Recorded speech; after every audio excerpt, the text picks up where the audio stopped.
Hey, how's it going? And today I wanted to talk about the power of await, the await expression in verse code. I'm kind of starting from scratch a little bit, but I'm just going to go into the verse explorer and make a verse device. And I'm just going to call this await underscore example and go create. And we have to build the verse device, so we'll build it and then we'll just double click into it. And I have the code already written for this, so I'm just going to delete this and paste this in. So let's talk about this. This is really interesting to me. We're going to have a button device in here, and then on begins play. And what happens is we're going to reference this button, and then there's an event, the interacted event, and we're going to await, which is what they call awaitable. And this returns what they call an event payload. And in the case of this event, if you think about it, what would the event payload be? Well, somebody's pressing the button, right? So somebody's pressing the button. Well, that somebody is somebody, so that would be an agent reference.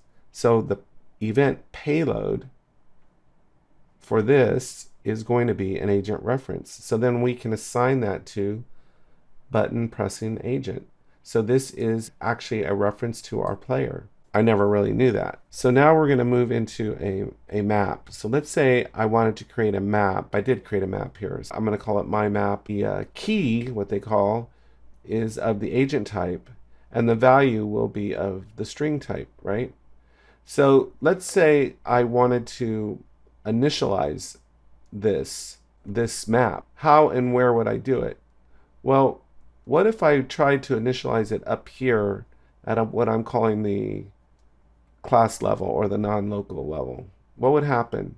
Well, I have the line of code up here blocked out. And you know what's going to happen is essentially all hell's going to break loose. That's what's going to happen. So watch.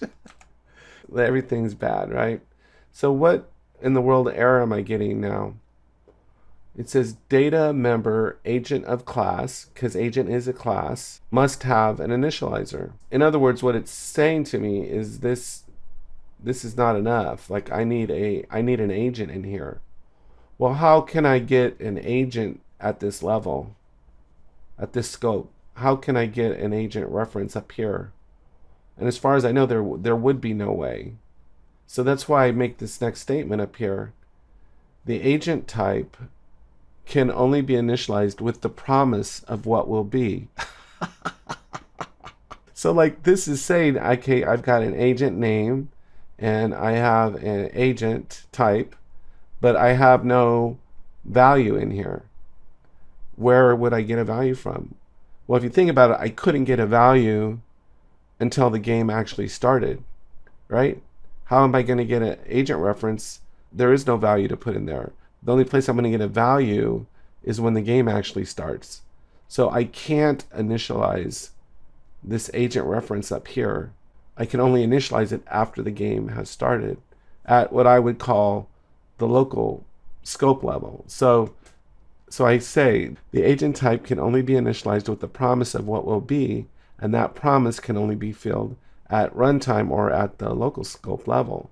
So let me block this off here, comment that out, restore order to the world, the verse world. And now look, I'm doing the same thing down here. So I'm creating a map of the agent type, just like I did up here, and it's map. But now I can initialize it with this. And what is this? Well, this hasn't even happened yet, right? This is what I'm calling the promise of what will be.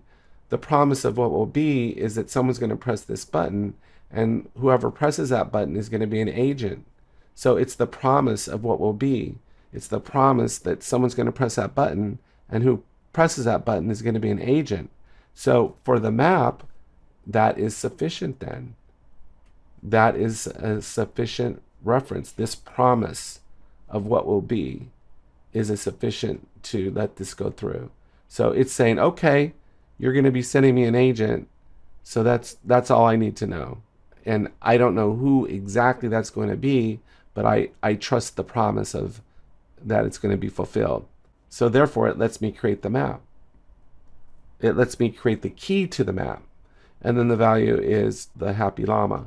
So what's going to happen is when we press the button, it's going to just wait for me to press it.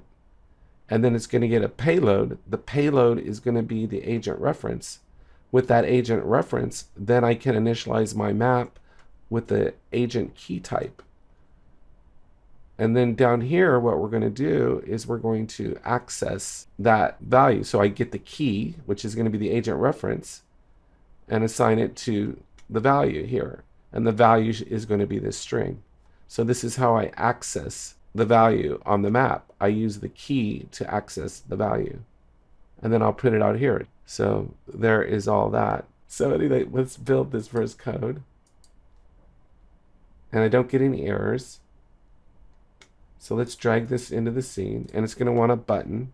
So let me get a button right here and go back to the verse device and just pair that up. I'll push these changes and we'll see if it works. Okay, so we're back and let's see what happens here. Hit escape and start game. It's just a print string. I should set these up so something explodes. So I'll hit E and it should print out the happy llama. My map has been initialized the happy llama.